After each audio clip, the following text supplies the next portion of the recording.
Brothers and sisters in Islam, Assalamu alaikum wa rahmatullahi wa barakatuh.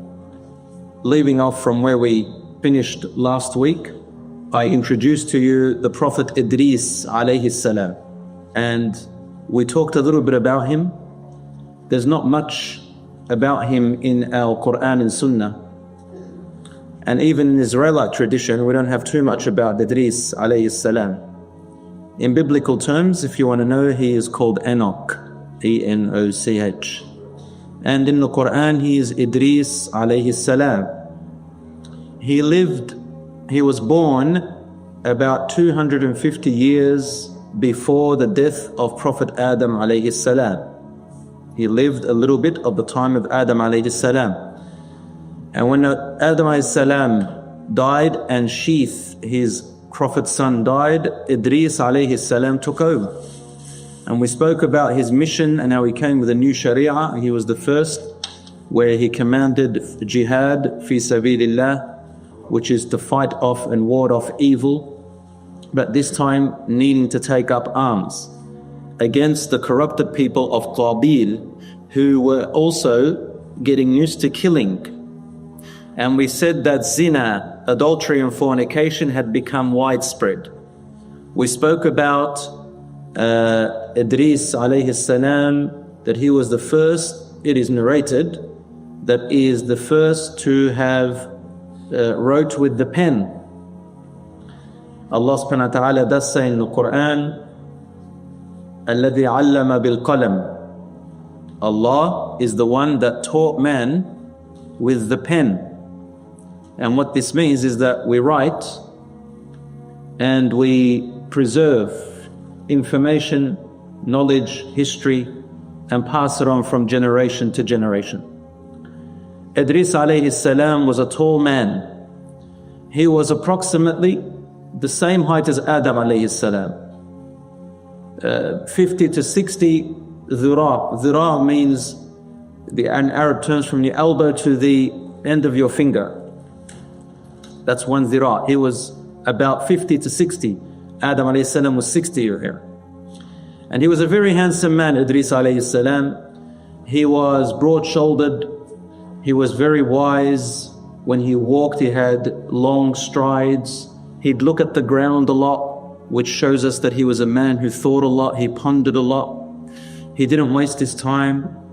Idris alayhi salam had beautiful eyes, mukahhalatayn, as in the hadith it says mukahhalatayn, it's like as if they had kuhl in them, like a mascara type in there, because he had long eyelashes, thick eyelashes, desert eyes, sallallahu alayhi salatu wassalam. And Idris had a slight, what we say in Arabic, absa. Absa is like a frown, but not an ugly frown, not an angry frown. It's a type of frown that looked like he was sad, reminiscing all the time, sad, a kind of a sad face, beautiful yet sad face, which means he always cared. Idris alayhi salam, he fought off the people of Qabil and managed by the will of Allah to stop them from their corruption, from murder, from the spread of adultery and fornication. And remember what the Prophet ﷺ, Muhammad ﷺ, told us in the Sahih Hadith, which is in Bukhari and Muslim. He said that no generation that comes and starts to normalize adultery and fornication, fahisha means dirty sexual act, they normalize it and it becomes public and widespread, except that new diseases and sicknesses and pain will start to appear in them that did not appear in the generations before. Today we have the likes of HIV and AIDS, STDs, sexually transmitted diseases and infections, as a result of, putting it simply for us to learn, anything that is haram to do, any sexual haram, because the only time it's halal is in marriage. And science today, many studies have been done. I talked about this topic in Perth, there's a bit on YouTube as well, that they advise people not to have multiple partners, random multiple partners. Many men sleep with many women, vice versa. And they also said, and this is a fact, that the most people at risk from HIV and AIDS and STDs are the men who practice homosexuality. And really, when Allah has forbidden something for us, it's only to protect us from it, because then we receive deadly circumstances. May Allah subhanahu wa ta'ala keep us pure and protected and save us. My brothers and sisters in Islam, Idris alayhi salam, he fought them off. He had to take up arms, even because they took up arms, and they were stopped. Then Allah subhanahu wa ta'ala willed for Idris alayhi salam to come to an end of his life. Idris alayhi salam, he lived to approximately 900 years. 900 years. They used to live very long in those days. The Prophet Muhammad sallallahu alaihi wasallam said that people used to be very big in size, and they used to live longer. And then as time went on, they got shorter and shorter, and their lifespan became shorter and shorter. And then he was asked, what is the lifespan of your ummah, of us? And the Prophet ﷺ said, تَتَرَاوَحُ أَعْمَارُ أُمَّتِ بَيْنَ السِّتِّينَ وَالسَّبْعِينَ. The lifespan of my ummah is approximately, generally speaking, on average, between 60 and 70 years. So this is us now, the last of generations of this world. Brothers and sisters in Islam, Idris alayhi salam did not actually die on earth. There is a hadith in Sahih Muslim and similar to it in Bukhari, where the Prophet Muhammad ﷺ, when he ascended to the heavens in the Isra wal Mi'raj, he saw in the fourth heaven, he saw Idris alayhi salam. And what I described him with to you today is exactly how the Prophet ﷺ described him. So I took it from the hadith of the Prophet, peace be upon him, when he saw Idris alayhi salam, and they said salam to each other. He said, I saw my brother Idris. Because all the prophets are brothers. They call each other brothers. But this brotherhood that the prophets have is different to the brotherhood we have. It's the brotherhood of prophethood. And he describes him this way. What happened to Idris alayhi salam is that Allah subhanahu wa ta'ala took his soul in the heavens. Where in the heavens? Allahu a'lam. Allah only knows. And remember, whenever you see the translation in the Qur'an, translation of the meaning, wherever the word heaven comes up, people assume that it's paradise, Jannah, that you go to. But it's not. Heaven just means sama, sky, space, up and above. Heavens, Allahu a'lam. Allah only knows the nature of these heavens. We are yet to even discover what's beyond us, even just slightly beyond our solar system or our distant galaxies. So we don't know. We're still discovering many new things. So he was lifted. Allah says in the Qur'an, وَرَفَعْنَاهُ مَكَانًا عَلِيًّا, in Surah Maryam, we lifted Idris to a high place. And Ibn Abbas and others, Prophet ﷺ's companions, best of mufassirs they are, and also in the book Tafsir ibn Kathir, he says that he died in a fourth heaven above. Now there are narrations which are fabricated, and some of them are very weak. We don't know where they came from, and some ulama assume that they were Israelite traditions, because they do believe in Idris alayhi salam, that he wanted to visit the heavens. Idris wanted to see up above and beyond. And Allah sent to him an angel, and this angel has wings. We know in the Qur'an Allah says that some angels, they have wings. Mathna, 2 wings, 4 wings, and many wings. Jibreel alayhi salam has 600 wings. And Idris said to this angel, take me up into the heavens. And he took him up, and when he reached the fourth heaven, he met with the angel of death. And the angel of death, he came to take his soul out, and the other angel says to him, I just want to show him the heavens and bring him back. He said, Subhanallah, how strange is that God told me to take his soul in the fourth heaven. And I wondered, how am I going to take a soul in the fourth heaven when he's on earth? And so he died in the fourth heaven. Now this, what I just said, is not reliable, but just in case he came across it, these are just stories of the Israelite traditions. And what did we say last time about Israelite traditions?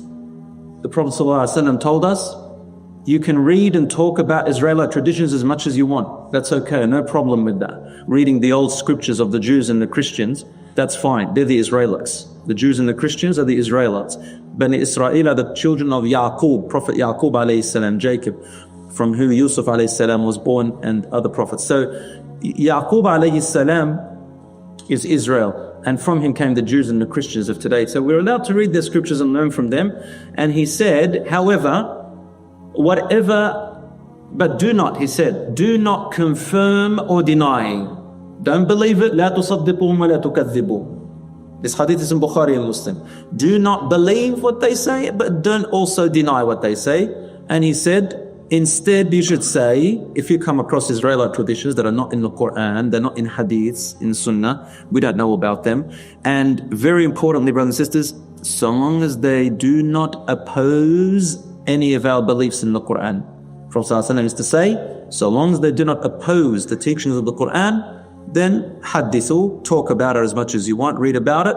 Do not say it's true and do not say it's a lie, and just say, Allah knows best, we believe in whatever came down from Allah. So that if it was true, you believe in it, it came down from Allah. If it wasn't, you say we only believe what came down from Allah, therefore if it didn't come down from Him, you haven't lied. So brothers and sisters, we believe in anything that came down from Allah in the Israelite traditions before it was manipulated and edited and changed. A lot of their scriptures and wordings, we believe in what still exists that came down from Allah subhanahu wa ta'ala. And really Islam is the only religion which acknowledges beliefs of other religions. And when they talk about harmony and living in integrating with conditions, of course, integration is not giving up your ideals and your principles, but integrating and living in harmony with other people of different religions and the religion of peace and tranquility. Truly, when people study it, you see. When you study Islam, you see that. Not when you read rubbish stuff off the internet, or some wacko Muslim comes and talks strange things, or an ignorant person speaks stuff. No. So when you study Islam, you find that we are the most tolerant of all religions in the world, of other religions. Tolerant of the followers of other religions. We don't tolerate false beliefs, but what we mean is that we tolerate its people. They have the right to believe what they want, and we can live with them in harmony, trade and eat and marry from the Jews and Christians. The men, of course, can marry from the Jews and Christian women. That's another topic. And we can live in harmony. We have this for over 1,000 years. The Muslims lived, and many Jews and Christians testify this. In fact, more Jews testify to the fact that they lived with Muslims for over 1,000 years in harmony. And the Jews I'm talking about are the 80% of Jews of the world, and we had no problem with. The Jews that we have a problem with, and I want to emphasize this to a lot of the Muslims, because we're brought up thinking all Jews are bad. No, the Zionist Jews have an extreme and dangerous belief of killing and murdering. And there are Jews themselves who stand up more than Muslims and Palestinians themselves, whether they are in the US or UK or anywhere, against this. You can see some Jews, what are they doing? They burn the Israeli flag themselves, opposing the belief of the Zionists, the extremist Zionists, the fanatics of their own. So brothers and sisters, do not mistake Jews to Zionists. We have no problem with Jews, but the Zionists, we have a problem with them and their belief, because they are there to, with their belief is to wipe out anyone who sits in Jerusalem. They've got to take it over, whether by force or killing women, children or men. You know the story. So now we come back to the end of the story with Idris alayhi salam. That's all that's really mentioned in Surah Maryam about Idris alayhi salam, a few things from the Prophet sallallahu alaihi wasallam. Up to this point, brothers and sisters, nobody had worshipped idols. Nobody had worshipped anyone other than Allah. Still, up to this point, all of them were still Muslim. Now the word Muslim is what? Submitters to the command of Allah. So long as you do not make partners with Allah subhanahu wa ta'ala in any way, shape or form, you are a Muslim. And you say, Ashhadu an la ilaha illallah wa ashhadu anna Muhammad Rasulullah, with its conditions. La ilaha illallah has conditions, believing in Prophet ﷺ has conditions, then which is not doing shirk in any way, shape or form, then you are a Muslim. You could be a sinful Muslim, you could be a murdering Muslim, you could be all types of Muslims, right? It could be all these types of Muslims, all these corrupted Muslims. The only thing which Allah subhanahu wa ta'ala will not forgive on the day of judgment, like if you died and you were committing shirk, making partners with Allah in any way, shape or form, and you hadn't repented yet, You died on that. On the Day of Judgment, you will see other people, all their sins may be forgiven, maybe. Maybe the adulterers will be forgiven, maybe the murderers can be forgiven. Allah forgives whoever He wills, He knows who deserves it. Except for the person who died knowing that they were doing shirk, and they continued to do shirk. Knowing that they were doing shirk, and they continued to do shirk. On the Day of Judgment, they will never be forgiven. Allah said in the Qur'an, إِنَّ اللَّهَ لَا يَغْفِرُ أَن يُشْرَكَ بِهِ. Allah will never forgive that a person associates partners with Him. This is on the Day of Judgment, not in this world. On the Day of Judgment, if you die with that. وَيَغْفِرُ مَا دُونَ ذَلِكَ لِمَنْ يَشَاءُ. But Allah may forgive for anything other than that, of any sin, for whomever He wills, for whomever He deems deserved. But on the Day of Judgment, shirk is not forgiven. And therefore, we as Muslims, and also Christians and Jews believe this, at least Christians in the Bible, the Qur'an tells us that anyone on the Day of Judgment who had major shirk, died with major shirk, then they will never enter paradise, ever, eternal entrance into hellfire. Knowingly, they knew this and they did it. As for those who didn't know or never received the message, well, Allah subhanahu wa ta'ala says in the Qur'an, وَمَا كُنَّا مُعَذِّبِينَ حَتَّى نَبْعَثَ رَسُولًا. We will never punish a people or a person until we have sent them a messenger. Who are these people who received the messenger? Who got it? Who didn't get it? This is only known to Allah subhanahu wa ta'ala. We can't say who it is. On the Day of Judgment, Allah will deal with them in a just way, because Allah's name is Al-Adl, which means the fair and the just. So He knows. This is up to Allah subhanahu wa ta'ala. We do our mission, what we can. You look after yourself, so long as you know and you're doing the right thing. لا يضركم عند الله إذا اهتديتم. Allah says in the Qur'an, oh people, worry about yourselves at the end of the day. Give da'wah, teach people, but at the end of the day, worry about yourself that you are following the right guidance. Those who are misguided cannot harm you if you are rightly guided. My brothers and sisters, this is what I'm to say about that. Allah says, those who called gods beside Allah, those who rejected the message of Allah, وَاسْتَكْبَرُوا عَنْهَا, and they were filled with pride and arrogance against it. So they rejected it knowingly with pride and arrogance.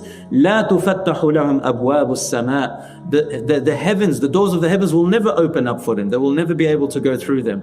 وَلَا يَدْخُلُونَ الْجَنَّةِ, and they will never enter paradise. حَتَّى يَلِجَ الْجَمَلُ فِي سَمِّ الْخِيَاطِ, until the camel can enter through the tiny notch of a needle. You know the needle thread that you sew with. You know that little notch that you put the string through. You can barely see it. We have trouble putting the string through. Isn't that correct? Allah says when the big camel enters through that notch, through the hole, that's when the person who disbelieved in Allah's message will enter paradise. Istakbaru anha, meaning they took pridefulness, they were full of pride. They rejected it and refused it knowingly after it came to them. As for those who didn't hear about it or know about it, or maybe they didn't receive it in the proper way, Allah subhanahu wa ta'ala deals with them in a different way on the Day of Judgment. He is the fair and the just.